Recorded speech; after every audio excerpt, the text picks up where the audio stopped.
Бүгін біз сіздерге берекет сауда орайындағы барлық мебельдерді бір көрсетіп шығамыз. Қане? Әлші сіз түсіп тұра бер. Яқшы кеп қалдасыз. Алло. Аз берекет сауда орайында сауда плюс сауға акциясы басталған, соң рекламасын істеуге. Ол үйіңдегілерге онда айт, 20-сына дейін болады, тезірек қимылдасын. Яу ана кірмашын сәл қойып тұрайық. Ана битовой техникаларға, айрым мебелерге акция жүріп атырды дейді елі. Өткенде 5-не дейін болды ғой акция. Сол елі жүріп атырды дейді. Ана қайындылеріңе дұрыстап ат қойшы. Ақ жігіт деген не? Ақ жігіт, ақ бикеш. Біздің ұрғаймақты ақ адам көрдің бесе, үстімізден күлесің бе? Ана Гүлайымға да қойғансаң атты, сұлу шаш деп. Әкесінің шашы жоқ, кеуіліне келеді деп ойламайсың. Болмаса атларына қайтшы деп атасын әлет. Бір айтып атса көрерміз.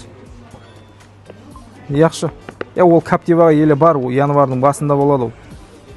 Өткенде 500 мыңға саудасы едік қой, содан дәмеміз бар. Болмаса бір 5 миллионға саудасы жіберейік бе? Мына жерде 1000 дана сауға бар, атасын әлет. Соның бір кірмашын пайымызға тимес бе екен? Мұтқап қаламыз ғой. Көрейік яқшы.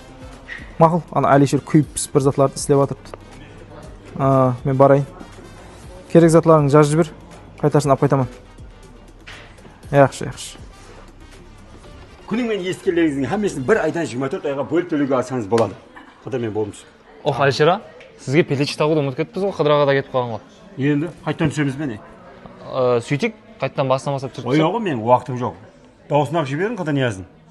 Ал, аға, қолайсыз болмай екен, кішемен сөйлескеніз қойсаң.